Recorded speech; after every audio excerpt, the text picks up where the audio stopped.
إن الحمد لله نحمده ونستعينه ونستغفره. قال الله تعالى في القرآن المجيد والفرقان الحميد أعوذ بالله من الشيطان الرجيم يا أيها الذين آمنوا اصبروا وصابروا ورابطوا واتقوا الله لعلكم تفلحون. وقت کی قلت کے پیش نظر میں نے دو تین باتیں آپ سے عرض کرنی ہے.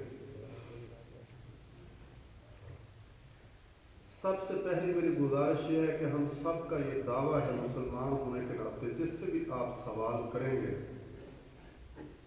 تو جواب کے اندر یہی کہے گا کہ میرا جینا بھی اللہ کے لیے، میرا مرنا بھی اللہ کے لیے، میری جوانی بھی اللہ کے لیے، وقت بھی اللہ کے لیے، مال بھی اللہ کے لیے، صلاحیت بھی اللہ کے لیے. لیکن میں معذرت سے اگر آپ سے سوال کروں، اگر ہم اپنے سے سوال کریں کہ کہیں ہمارے قول اور فعل کے اندر تضاد تو نہیں ہے، میں نے کہاں تک جو بات کہی ہے میرا عمل اس کا ساتھ دیتا ہے کہ نہیں دیتا. کبھی میں اپنے سے سوال کروں، ابھی دیکھیے آپ شیخ کی گفتگو سن رہے تھے، آج کافر کفر کے لیے ان کے پاس جانے لینے والے بھی موجود ہوں، ان کا وقت کفر کے بڑھانے کے لیے ہو، ان کا مال اپنے ملکوں پر داؤ لگائیں، اور میں اللہ کے زمین پر اللہ کا نمائندہ اور اسلام کا دعویٰ کرنے والا. میرے پاس دیکھیے نوکری کے لیے میرے پاس وقت ہے، تعلیم کے لیے میرے پاس وقت ہے، دیگر کاموں کے لیے وقت ہے، پیٹ کے لیے وقت ہے، چند ٹکوں کے لیے وقت ہے. نئی وقت تو اسلام کے بچانے کا میرے پاس وقت نہیں ہے، نئی وقت تو اسلام پہ کٹنے کا وقت نہیں ہے، نئی وقت تو آج اللہ کے دین پر چلنے کا وقت نہیں ہے، نئی وقت تو نماز روزہ اور جہاد کے لیے وقت نہیں. اور میں ہوں مسلمان، اسلام کا دعویٰ کرنے والا. یہ باتیں صرف کیا سننے اور سنانے کی حد تک تھی. کون ہوگا دنیا کے اندر جو اس بات پہ عمل کرے گا؟ قیامت کے دن دنیا کے اندر دیکھیں میں یہ وقت گزار کے جانے والا، مجھ سے قیامت کے دن اس بات کا سوال نہیں کیا جائے گا کہ دنیا کے حالات پر چلتے ہوئے کہ کتنے لوگوں نے کتنی قربانیاں دی تھی. دیکھیے اس وقت شہداء کی تعداد کتنی تھی. شاید مجھ سے اس بات کا سوال کیا جائے گا جس وقت نبی کی غربت پر حرف آیا تھا، جب کتاب اللہ کی بے حرمتی ہوئی تھی، جس وقت مسلمان ذبح ہو رہے تھے، جس وقت مسلمانوں پر تیل کا چھڑکاؤ کر کے ان کو آگ لگائی جا رہی تھی، جس وقت کافر مسلمانوں کی عصمت دری کر رہے تھے، اس وقت تیری کیفیت حالت کیا تھی؟ میں اپنے سے سوال کروں، جب مجھے سوال کا بھی پتہ ہے، جواب کا بھی پتہ ہے، مجھ سے بڑھ کے دنیا کے اندر کون بیچارہ ہوگا کہ پتہ ہونے کے باوجود اگر میں تیاری نہ کر سکا.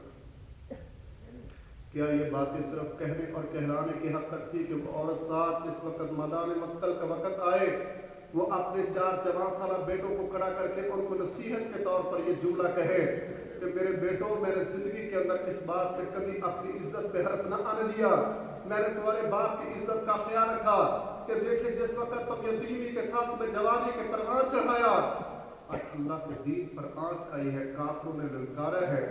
وہ بھی جانتی تھی کہ یہ دیکھیے جوانی کے پروان چڑھ چکے، میں بڑھاپے کو پہنچ چکی، میرے بڑھاپے کے اندر کون کام آئے گا.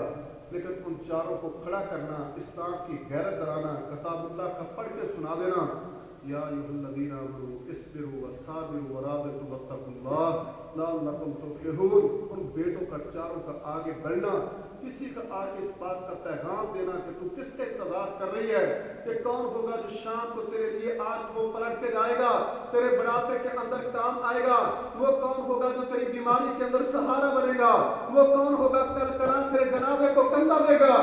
کہتی ہوا کیا ہے، وہ آگے سے جواب دے کہ ہم نے تو دیکھا ہے میری آنکھوں نے وہ چاروں کے چارے اللہ کی راہ میں کام آ گئے. وہ اپنی نگاہوں کو آسمانوں کی طرف اٹھائے اور کہے الحمدللہ الذی شرفنی بقدرہم، میں خالق کائنات کا شکر ادا کرتی ہوں جس نے مجھے 4 بیٹوں کی شہادت کے ساتھ یہ عظمت کے ساتھ نوازا. میرا مقدر نصیبہ کہاں تھا؟ میں نے کبھی اس بات کا تصور نہ کیا تھا کہ میرا مقدر بھی یہ بن جائے گا، مجھے بھی خالق کائنات یہ عزت دے گا. میں اس उस वक्त की बात करता हूँ जिस वक्त हम जिहाद को अजमत और इबादत समझते थे। मैं उस वक्त की बात करता हूँ जिस वक्त हम शहादत को अपने लिए इज्जत और इबादत समझते थे। मैं उस वक्त की बात करता हूँ जब मैदानों में निकलना, मार्कों को सजाना और अपनी जानों को लुटा देना, अपने बेटों को इस बात पर तड़पा देना, अपने घरों की परवाह न करना, हर चीज को इस्लाम पर कुर्बान करने के लिए तैयार हो जाना, उस अज़म को फिर से दोहरा देना। ये बातें सिर्फ सुनने सुनाने की हद तक थी कि जिस वक्त वो मदीना से निकलने वाले एक तादाद के अंदर अल्लाह के रसूल सल्लल्लाहु अलैहि वसल्लम के पास आए थे और उन्होंने आके आपसे मुलाकात चाही। हालात की संगीनियां कह रहे कि आप दिन के अंदर अपने मेहमानों से मुलाकात नहीं कर सकते, लेकिन जिस वक्त वो रात का अंधेरा छाया, अल्लाह के रसूल सल्लल्लाहु अलैहि वसल्लम चचा अब्बास के साथ उस जगह पर पहुंचे। बातचीत शुरू हो गई तो चचा ने कहा कि मदीना से आने वालों, शायद तुम हालात की संगीनियों को नहीं जानते। जिस वक्त तुम मोहम्मद का कलमा पढ़ोगे सल्लल्लाहु अलैहि वसल्लम, दुनिया तो दौड़ पे लग जाएगी, लोग दुश्मनी पर उतर आएंगे। ये सारा कुछ कहने की देर थी, इनकी अभी बात मुकम्मल न हुई थी। और जो उम्र में शायद सबसे छोटे थे असद बिन ज़रारा रज़ियल्लाहु ताला उठ के खड़े हुए। वो कहते तू तो खुद अभी मुसलमान नहीं हुआ, इस्लाम पर नहीं आया, हमें किस बात की नसीहत करता है, जरा इस बात से हट जा, हमारी बात तो सुन ले। हमने इस दीन को जज्बाती तौर पर कबूल नहीं किया, हमने इस बात को सोच समझ के अपने दिलों के अंदर जगह दी है। और ये बात सुन लीजिए, अगर इस्लाम को बचाने के लिए हमें अपने घरों को दौर पे लगाना पड़ा, अल्लाह की कसम अपने घरों को दौर पे लगा देंगे। अगर अपने बेटों को तड़पाना पड़ा, अपने बेटों को तड़पा देंगे। अगर अपने लाशों को तड़पाना पड़ा, इस बात के लिए तैयार होंगे। हम अपना माल भी कुर्बान करेंगे, बेटे भी कुर्बान करेंगे, जाने भी कुर्बान करेंगे। रब्बे काबा की कसम अपनी जिंदगियों में नहीं कुर्बान होने देंगे तो अल्लाह का दीन कुर्बान नहीं होने देंगे। ये 2-3 दिन की नशिस्त में आने वालों, कुछ नहीं, अगर एक जुमले पर तुम भी अज़म कर लो कि दुनिया के अंदर हमें अपनी तलीम को, या नौकरी हो, अपना वक़्त हो कि माल हो, वो दुनिया की मोहब्बत हो, ये बराबरी, अब जो चीज की दौड़ पे लगानी पड़ी वो दौड़ पे लगाएंगे, लेकिन अपनी जवानियों में अल्लाह की कसम अल्लाह का दीन दौड़ पे लगने।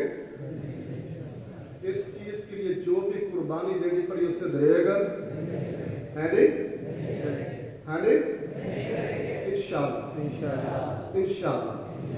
गुजारिश मैं फिर से किए देता हूँ कि देखिए ये सिर्फ कोई ऐसी बात नहीं मेरे भाइयों, ये खेल नहीं, ये इस्लाम का मजाज है, इस्लाम की दुनिया है। मैं कैसे उन लोगों को भूल जाऊँ। मुझे याद है कि वो औरत जिसके घर की कफियत हालत ये है कि जिसको 2 वक्त का खाना मुयस्सर नहीं है, लेकिन इस कफियत हालत के अंदर अपने बेटे को जिहाद पर खड़ा करना, बेटा का मार्कों को सजाना, अल्लाह की राह में शहादत का पाना। और इलाके का एक नौजवान, एक भाई कहता है कि जिस वक्त कुर्बान की करीब आई, जिस तरह से जिनके घर के अंदर ये देखी इस्तात न थी, मैं अमीर का हुक्म समझ के उनके घर के अंदर गया कि चले मैं कुर्बानी के मौके पर तावन करूं, उनके घर में जानवर छोड़ के आऊं। मुझे इस घर का पता था कि उसकी कफियत हालत क्या है।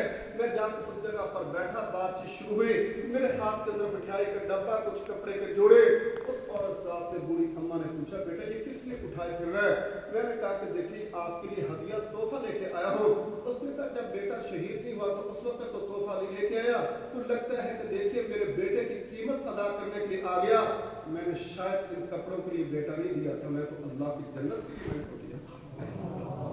कहता मैं हैरतज़दा हुआ।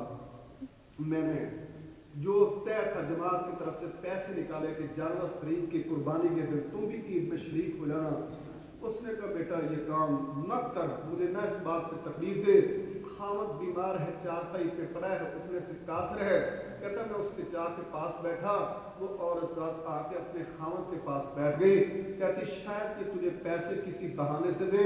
कहती कि ऐसा ना हो कि देखिए नेकी अल्लाह के लिए की है, उसमें कोई कमी ना आ जाए। अब देखिए खामद था, देखिए दुनिया इंसान होने के नाते उसने कहा अमीर ने भेजा जमात ने। उस औरत ने कहा अल्लाह के बंदे